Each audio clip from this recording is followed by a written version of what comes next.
Sarah Martinez had been working as a night shift supervisor at the downtown hotel for 3 years when everything changed on that cold Tuesday evening in November. The hotel lobby was unusually quiet, with only the soft hum of the heating system and the occasional car passing by outside breaking the silence. Sarah was reviewing the evening reports when she heard a commotion near the entrance. A young man in military fatigues stumbled through the automatic doors, his face pale and his hands shaking uncontrollably. She could see the telltale signs immediately: the 1,000-yard stare, the way he flinched at every small sound, the beads of sweat despite the cool temperature. As a veteran herself, Sarah recognized the symptoms of a severe panic attack, likely triggered by PTSD. The soldier, who appeared to be in his early 20s, collapsed into one of the lobby chairs, gasping for breath. Other guests began to stare and whisper, some pulling out their phones to record the scene. Sarah's military training kicked in instantly. She approached him slowly, speaking in a calm, steady voice that she had learned could help ground someone experiencing psychological distress. "Hey there, soldier. I'm Sarah, and I'm here to help. Can you tell me your name?" she asked, kneeling beside his chair. The young Marine looked up at her with desperate eyes and managed to whisper "Jake" between labored breaths. Sarah could see his military ID hanging from his uniform. Staff Sergeant Jake Thompson, United States Marine Corps. Without hesitation, Sarah cleared the area around Jake, firmly but politely asking the curious onlookers to give them space. She guided him through breathing exercises, using techniques she had learned during her own service and subsequent training in crisis intervention. Her supervisor, Mr. Henderson, appeared from the back office, his face showing immediate disapproval at the scene unfolding in his pristine lobby. "Martinez, what's going on here? This is disrupting our other guests," Henderson said sharply, glancing nervously at the well-dressed couple near the elevator, who were watching with obvious discomfort. Sarah continued focusing on Jake, helping him regulate his breathing while explaining that he was a veteran in crisis who needed immediate assistance. The situation escalated when Henderson demanded that Sarah call security to remove Jake from the premises. "We can't have this kind of disturbance in our establishment. Our reputation depends on maintaining a certain standard," he insisted. Sarah felt her heart racing as she realized the impossible position she was being placed in. Her duty as a human being and fellow veteran was clear, but her job was now hanging in the balance. Jake's condition was gradually improving under Sarah's care, but he was still vulnerable and in no state to be thrown out onto the street. She made a split-second decision that would change her life forever. Looking Henderson directly in the eye, she told him that she would not abandon a fellow service member in crisis, regardless of hotel policy or potential consequences for her employment. The tension in the lobby was palpable as other staff members watched the confrontation unfold. Sarah continued to stay with Jake, calling the veterans crisis line and arranging for proper medical support.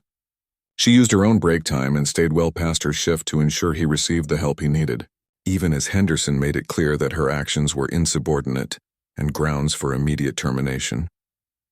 As the paramedics finally arrived and Jake was stable enough to be transported to the VA hospital, he grasped Sarah's hand tightly. With tears in his eyes, he thanked her for seeing him as a person, rather than a problem to be removed. Sarah smiled and told him that no veteran should ever face their battles alone, a promise she had made to herself years ago when she left the service. The next morning, Sarah received the call she had been dreading. Henderson's voice was cold and professional, as he informed her that her employment was terminated effective immediately due to insubordination and failure to follow company protocol. 24 hours after saving Jake's life, Sarah found herself unemployed, wondering if doing the right thing had cost her everything she had worked so hard to build. Sarah stared at her termination papers in disbelief, the official hotel letterhead making the reality of her situation crystal clear. After 3 years of exemplary service, countless positive guest reviews and never missing a single shift, her career had ended because she chose compassion over corporate policy. The irony wasn't lost on her. She had served her country with honor, only to be punished for serving one of her fellow veterans in their moment of desperate need. The financial implications hit her immediately. As a single mother to 8-year-old Emma, Sarah lived paycheck to paycheck, carefully budgeting every dollar to cover rent, groceries, and her daughter's school expenses. The hotel job had provided steady income and health insurance, both of which she now faced losing. She sat at her kitchen table, calculator in hand, trying to figure out how long her meager savings would last while she searched for new employment. Emma noticed her mother's distress when she came home from school that afternoon. "Mom, why do you look so sad?" she asked, climbing onto Sarah's lap with the innocent concern that only children possess. Sarah struggled to explain the situation in terms her daughter could understand, telling her that sometimes adults have to make difficult choices between what's right and what's easy, and that she had chosen to help someone who really needed it. News of Sarah's termination began to spread through her network of veteran friends and former colleagues. Maria Santos, her old Army buddy who now worked at the local VA center, was outraged when she heard what happened. "This is exactly the kind of discrimination that veterans face every day," Maria said during their phone conversation. "You can't just throw away someone's livelihood for showing basic human decency." The story took an unexpected turn when Jake Thompson, still recovering at the VA hospital, learned about Sarah's firing through the veteran community grapevine. Despite his own struggles with PTSD and the ongoing challenges of readjusting to civilian life, Jake felt compelled to do something to help the woman who had literally saved his life during his darkest moment. He began making phone calls to veteran advocacy groups, sharing his story and Sarah's selfless actions. Jake's account of that night painted a vivid picture of Sarah's intervention. He described how her calm presence and professional handling of his crisis had prevented what could have been a tragic outcome. "She didn't see a problem to be solved or a disturbance to be managed," Jake told the advocates. "She saw a fellow veteran who needed help, and she gave it without hesitation even when her boss was threatening her job." The veteran community rallied around Sarah's story with remarkable speed. Social media posts began circulating. Local veteran organizations picked up the narrative, and soon regional news outlets were requesting interviews. Sarah found herself reluctantly thrust into the spotlight, uncomfortable with the attention but grateful for the support from people who understood the values of service and sacrifice. Meanwhile, the hotel where Sarah had worked began facing unexpected scrutiny. Negative reviews appeared online, and several veteran organizations announced they would boycott the establishment until Sarah was reinstated with full compensation. Henderson found himself fielding angry phone calls from corporate headquarters, who were concerned about the growing public relations nightmare. As the week progressed, Sarah attended several job interviews, but the termination from her previous position raised questions that were difficult to answer. Some potential employers viewed her actions as admirable, but worried about hiring someone who might prioritize personal values over company policies. Others seemed sympathetic but were ultimately unwilling to take the risk of employing someone with a recent termination on their record. The stress of unemployment weighed heavily on Sarah's mind, but she found strength in the messages of support pouring in from veterans across the country.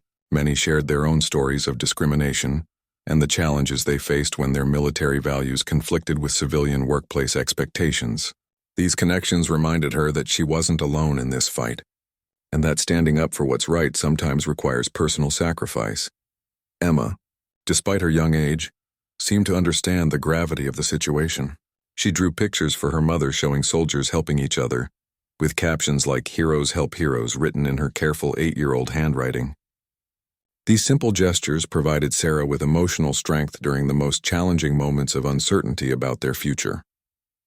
Unknown to Sarah, her story was reaching far beyond the local veteran community, climbing through military advocacy networks and eventually landing on the desks of people with the power to make a real difference in her life.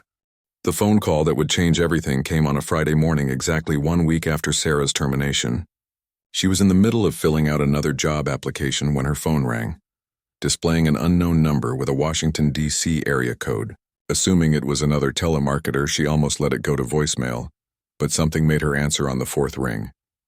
"Ms. Martinez?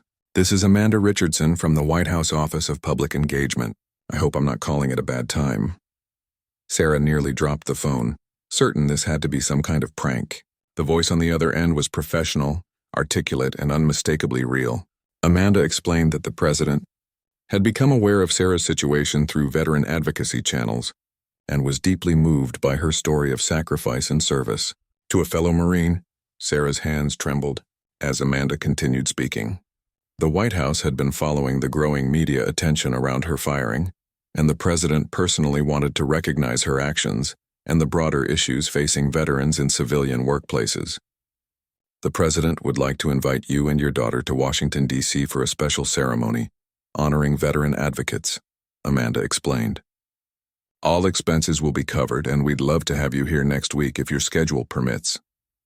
The surreal nature of the conversation left Sarah speechless for several moments. Just days ago, she had been worried about paying her bills and finding new employment. Now the President of the United States wanted to meet with her personally. Amanda patiently waited as Sarah processed the information, then provided details about travel arrangements and the formal invitation that would arrive by overnight delivery. When Emma came home from school that afternoon, Sarah struggled to find the right words to explain what had happened. "Sweetheart, do you remember how I told you about helping the soldier at work?" Emma nodded solemnly. "Well, the President heard about what happened and he wants to meet us at the White House." Emma's eyes grew wide with excitement and disbelief. "The real White House? With the President? Are we in trouble?" Sarah laughed for the first time in days, hugging her daughter tightly. "No, honey, we're not in trouble. Sometimes when people do good things, other good things happen because of it." The formal invitation arrived the next morning via express courier, bearing the official White House seal and confirming all the details Amanda had shared. Seeing the invitation in writing made the entire situation feel more real and less like an elaborate dream. The veteran community's reaction to news of the White House invitation was overwhelmingly positive. Jake Thompson, still recovering but much improved, called Sarah personally to congratulate her and express his gratitude once again. "You saved my life that night," he said, his voice thick with emotion. "Now the whole country is going to know what real service looks like." His words reminded Sarah that this recognition wasn't just about her personal situation, but about highlighting the challenges all veterans face. Media interest in Sarah's story intensified dramatically once news of the presidential invitation became public. Local news stations requested interviews, and veteran organizations used her story to highlight broader issues of veteran employment discrimination and the need for better support systems. Sarah found herself becoming an accidental spokesperson for causes she had long cared about but never imagined advocating for on such a public stage. The hotel where Sarah had worked faced mounting pressure as the story gained national attention. Corporate executives found themselves dealing with a public relations crisis that extended far beyond their local market. Several major veteran organizations announced formal boycotts, and corporate partners began expressing concern about their association with a company that had fired an employee for helping a veteran in crisis. Sarah spent the weekend preparing for the Washington trip, borrowing a professional outfit from Maria and helping Emma pick out her best dress for the occasion. Despite the excitement, Sarah felt a deep sense of responsibility about representing not just herself, but all veterans who had faced similar challenges in the civilian workforce. She knew this opportunity came with a platform to speak for those who hadn't been as fortunate. The night before their departure, Sarah received dozens of messages from veterans across the country, sharing their own stories and thanking her for bringing attention to issues they had faced in silence. Many described similar situations where they had been penalized for helping fellow veterans or for prioritizing service values over corporate policies. These messages reinforced her understanding that her individual experience was part of a much larger pattern. As she tucked Emma into bed, her daughter asked if they were going to be famous. Sarah explained that sometimes people become known for doing the right thing, and that the most important part wasn't the attention, but the chance to help other people who might be facing similar challenges. Emma nodded thoughtfully and said, "I'm proud of you, Mom. You're like a real-life superhero." That simple statement from her daughter meant more to Sarah than any presidential invitation ever could. The anticipation of meeting the president filled Sarah with a mixture of excitement and nervousness, but underneath it all was a quiet confidence that this experience would somehow transform her personal crisis into an opportunity to make a meaningful difference for the veteran community she cared so deeply about serving. The flight to Washington, D.C. marked the first time either Sarah or Emma had ever traveled by airplane, adding another layer of excitement and nervousness to their extraordinary journey. As their plane descended toward Reagan National Airport, Emma pressed her face against the window, marveling at the sight of the nation's capital spread out below them. The White House transportation coordinator had arranged for a car service to meet them at the airport, and soon they found themselves being driven through the historic streets of Washington. Their hotel room overlooked the Washington Monument, and Emma couldn't contain her amazement at being so close to the famous landmarks she had only seen in textbooks. Sarah felt overwhelmed by the grandeur of the city and the significance of why they were there. That evening, Amanda Richardson called to confirm the next day's schedule and brief Sarah on the ceremony protocols. The event would include other veteran advocates and would be held in the Rose Garden, weather permitting. The morning of the ceremony dawned crisp and clear, perfect for the outdoor venue. Sarah and Emma were picked up by a White House security detail and driven through the famous gates that Sarah had only seen in movies and news broadcasts. The security screening process was thorough but courteous, and staff members made special efforts to make Emma feel comfortable and welcome during the procedures. Walking through the White House corridors was like stepping into living history. Emma held tightly to her mother's hand, her eyes wide with wonder at the portraits of former presidents and the elegant decor that reflected centuries of American leadership.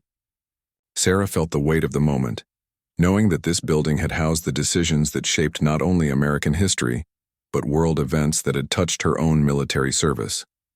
In the Roosevelt Room, they met other honorees who had been invited for their service to veterans. There was Dr. Patricia Williams, who had developed innovative PTSD treatment programs, Robert Chen, who had created a successful veteran job placement organization, and Maria Gonzalez, who had established a network of veteran support groups across the Southwest. Sarah realized she was among truly remarkable people who had dedicated their lives to serving those who had served their country. The conversation among the honorees was rich with shared experiences and mutual understanding. Each person had their own story of challenges overcome and obstacles faced while working to improve conditions for veterans. Sarah found herself inspired by their dedication and humbled to be included among such distinguished advocates. Emma listened quietly, occasionally asking thoughtful questions that impressed the adults with their insight. As they prepared to move to the Rose Garden, Amanda Richardson provided final instructions about the ceremony format. The president would speak about veteran issues, then individually recognize each honoree with a brief personal interaction and photo opportunity. Sarah's hands trembled slightly as she smoothed Emma's dress and checked her own appearance one final time in the mirror. The Rose Garden was more beautiful than Sarah had imagined, with perfectly manicured flower beds and the stately backdrop of the White House residence. Media representatives lined one side of the garden, their cameras ready to capture the historic moment. Chairs had been arranged for family members and guests, and Emma was escorted to the front row, where she would have a perfect view of the proceedings. When the president entered the garden, the atmosphere became electric with anticipation. His presence commanded attention, and Sarah was struck by how the office seemed to radiate authority and responsibility. As he began his remarks about veteran service and sacrifice, Sarah felt her nervousness transform into pride. This was about more than her individual situation. It was about recognizing the values and principles that define military service. The president's speech touched on the challenges veterans face in transitioning to civilian life and the importance of supporting those who have served. He spoke eloquently about the disconnect between military values of service and sacrifice and corporate cultures that sometimes prioritize profit over people. Sarah felt he was speaking directly to her experience and the experiences of countless other veterans who had faced similar conflicts. When her name was called, Sarah approached the president with as much composure as she could muster. He shook her hand warmly and spoke quietly about her courage in standing up for her principles when it would have been easier to look the other way. "Your actions represent the best of American values," he said, his words carrying the weight of genuine appreciation and respect. The president then invited Emma to join them for the photo opportunity. Emma approached with remarkable poise for an 8-year-old, curtsying slightly as she had practiced the night before. The president knelt down to her level and asked her about school and whether she was proud of her mother. Emma's confident response that her mom was the bravest person in the world drew chuckles from the assembled crowd and a warm smile from the president. As photographers captured the moment, Sarah felt a profound sense of validation for the choices she had made. Standing in the Rose Garden with the president and her daughter, she understood that sometimes doing the right thing leads to consequences we never could have imagined. and that standing up for our values can inspire others to do the same. The aftermath of the White House ceremony brought changes to Sarah's life that she never could have anticipated.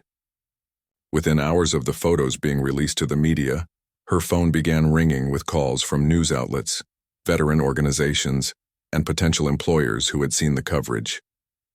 The image of Sarah, Emma, and the president in the Rose Garden became a symbol of integrity and the importance of standing up for fellow veterans, even at personal cost.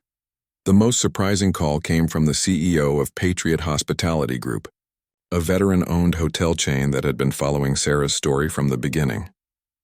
David Morrison, himself a former Army colonel, had built his company on the principle of hiring and supporting veterans in the hospitality industry.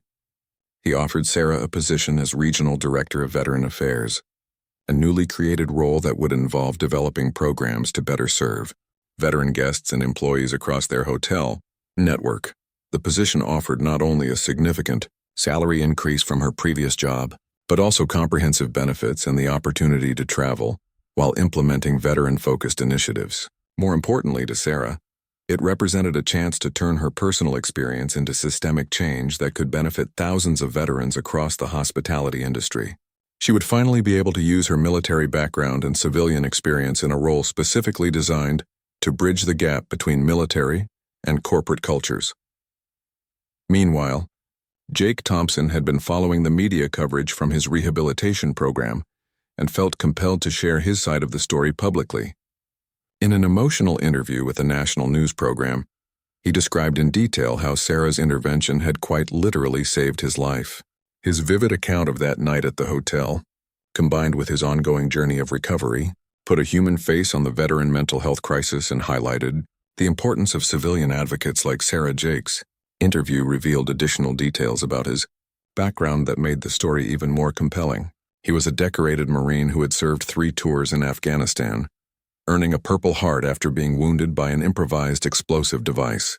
His PTSD had developed gradually after his return, eventually leading to the breakdown that brought him to Sarah's hotel that night. His testimony about Sarah's professionalism and compassion provided powerful evidence of her character and training. The hotel where Sarah had originally worked found itself in an increasingly uncomfortable position as the story gained national prominence. Corporate executives faced mounting pressure from shareholders, franchise partners, and the general public to address their handling of Sarah's termination. The company's stock price began to decline as veteran organizations and their supporters organized boycotts and divestment campaigns targeting the hotel chain. Henderson, the supervisor who had fired Sarah, became the focus of particular criticism as details of his behavior that night became public.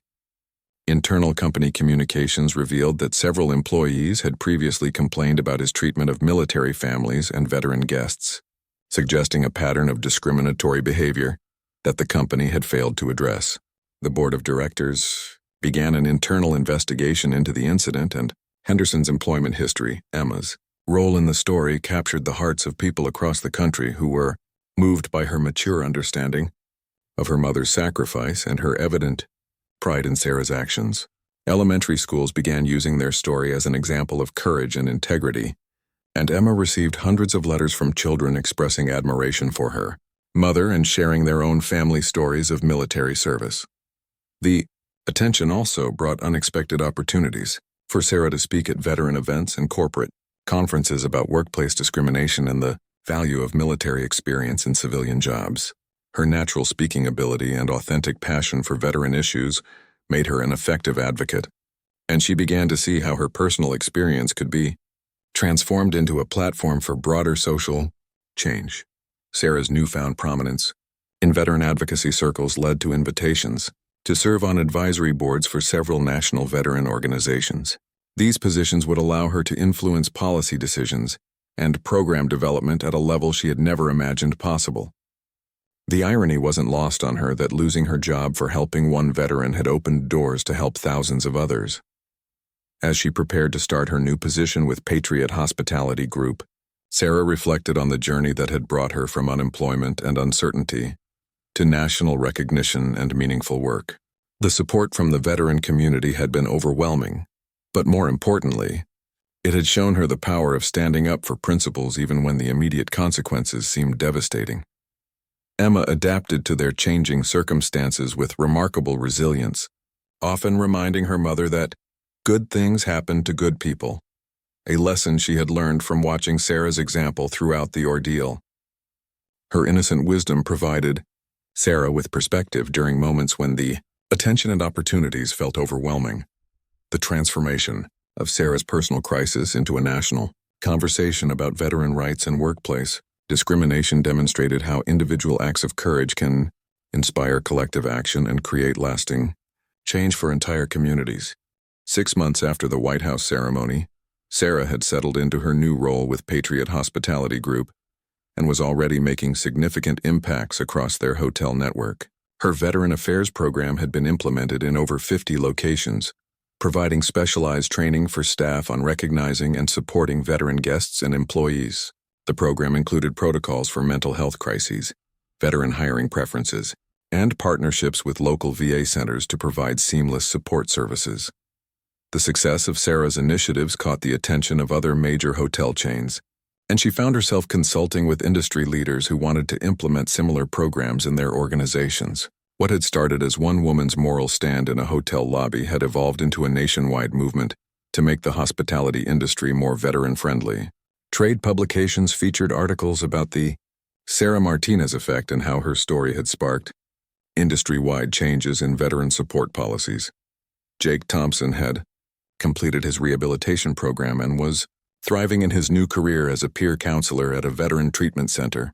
He remained in regular contact with Sarah, and their friendship had become a powerful example of how veteran support networks create lasting bonds. Jake often spoke at events alongside Sarah, sharing his perspective on the importance of civilian advocates who understand military culture and the challenges of transition. The hotel where Sarah had originally worked faced mounting consequences for their handling of her termination. The internal investigation revealed a pattern of discriminatory practices against veterans and other minority groups, leading to a complete overhaul of their management structure. Henderson was terminated, and the company implemented mandatory sensitivity training and new policies, specifically protecting employees who provide assistance to people in crisis situations. More significantly, the company faced a class action lawsuit from other former employees who had experienced similar discrimination. Sarah's case had opened the floodgates for other victims to come forward with their stories, creating a legal precedent that would protect future employees who chose compassion over corporate policy. The settlement ultimately reached included compensation for all affected employees and funding for veteran advocacy organizations.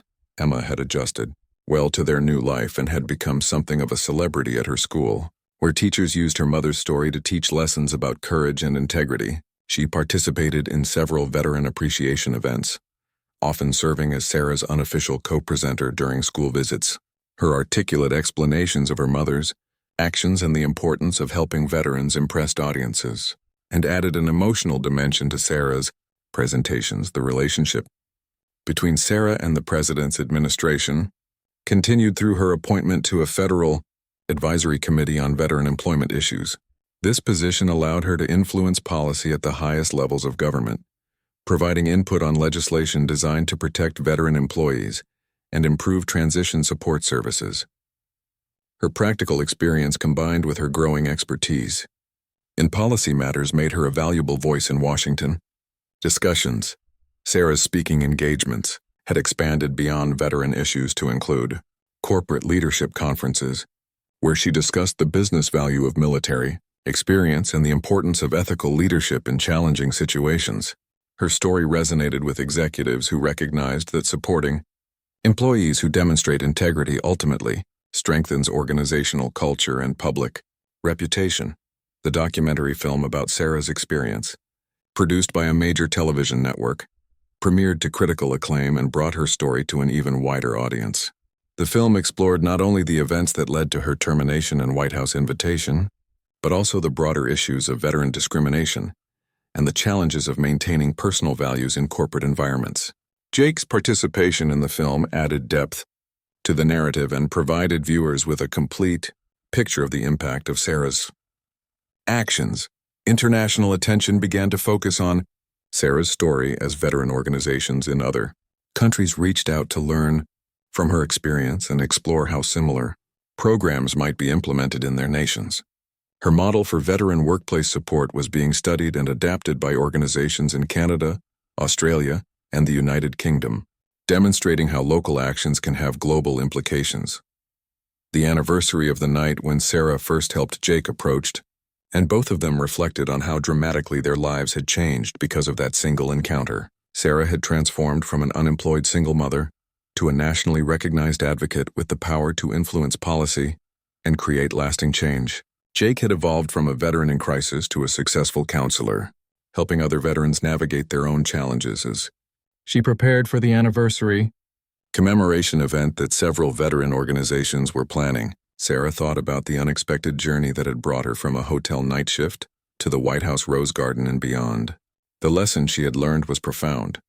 Sometimes the most important moments in our lives come when we choose to do what's right, rather than what's easy, even when we can't see how those choices will ultimately transform not just our own lives, but the lives of countless others who benefit from our courage to stand up for our principles. 2 years after that fateful night in the hotel lobby, Sarah stood before a packed auditorium at the National Veterans Affairs Conference, delivering the keynote address to over 3,000 attendees. The woman who had once worried about paying her bills after being fired for helping a veteran was now one of the most respected voices in veteran advocacy, with her programs being implemented across multiple industries and her policy recommendations influencing federal legislation. The Sarah Martinez Foundation, established with proceeds from her book deal and speaking fees, had provided emergency financial assistance to over 500 veterans facing employment discrimination.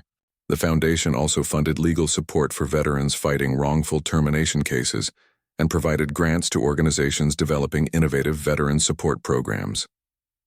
What had started as one person's moral crisis had evolved into a comprehensive support network for veterans facing similar challenges. Jake Thompson had not only recovered from his PTSD but had become a nationally certified peer counselor and was pursuing a master's degree in social work. He had married his longtime girlfriend and they were expecting their first child, whom they planned to name Sarah in honor of the woman who had saved his life. Jake's success story became a powerful testament to the importance of intervention and support during veteran mental health crises. Emma, now 10 years old, had grown into a confident and articulate young woman who often accompanied her mother to speaking events. She had started her own initiative at school, organizing care package drives for deployed military personnel and their families. Her natural leadership abilities and deep understanding of military families' needs impressed educators and community leaders who predicted a bright future in public service or advocacy work. The ripple effects of Sarah's story continued to spread throughout American society. Major corporations across multiple industries had implemented veteran support programs modeled on her initiatives, and business schools had begun including her case study in their ethics and leadership curricula. The phrase, "pulling a Sarah" Martinez had entered common usage to describe choosing moral courage over personal convenience. The hotel industry had undergone a significant transformation in its approach to veteran employees and guests. Industry associations had adopted new standards for veteran support, and hotels across the country displayed certifications indicating their compliance with veteran-friendly policies.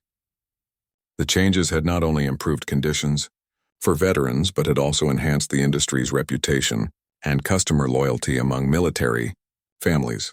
Sarah's influence extended into legislative corridors where the Veterans Workplace Protection Act, largely inspired by her experience, had passed both houses of Congress with bipartisan support. The legislation provided legal protections for employees who assist veterans in crisis situations and established federal funding for veteran employment advocacy programs. The bill's signing ceremony at the White House brought Sarah full circle, returning to the place where her journey as a national advocate had begun. The annual Sarah Martinez Award for Veteran Advocacy had become one of the most prestigious recognitions in the veteran support community. Recipients included individuals and organizations that had demonstrated exceptional courage and innovation in supporting veteran transitions to civilian life. The award ceremony, held each year on the anniversary of Sarah's firing, served as both a celebration of progress and a reminder of the work still to be done. International recognition of Sarah's work had led to invitations to speak at veteran conferences in allied nations and to consult with foreign governments on veteran support policies.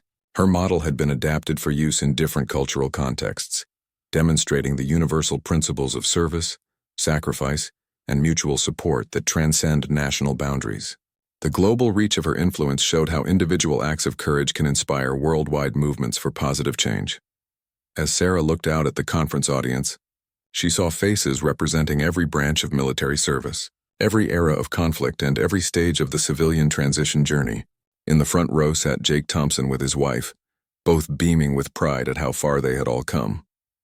Emma sat nearby, taking notes on her mother's speech with the serious attention of someone who understood the importance of the message being delivered. The standing ovation that followed Sarah's address lasted several minutes, but more meaningful to her were the individual conversations that followed with veterans who shared their own stories of challenge and triumph. Each person represented not just individual success, but validation that her decision to help one Marine in crisis had created a movement that would continue to help veterans for generations to come. That evening, as Sarah tucked Emma into bed in their comfortable new home, her daughter asked if she ever regretted losing her first job at the hotel. Sarah smiled and explained that sometimes what feels like the worst thing that could happen turns out to be the beginning of the best thing that could happen. "But Mom," Emma said thoughtfully, "you would have helped that soldier even if you knew you'd get fired, right?" Sarah's answer was immediate and certain. "Absolutely, sweetheart. Some things are more important than keeping a job, and helping people who need it is always the right choice." As Emma drifted off to sleep, Sarah reflected on the truth that courage is not the absence of fear, but the decision that something else is more important than fear, and that sometimes our greatest challenges become our greatest opportunities to make a difference in the world.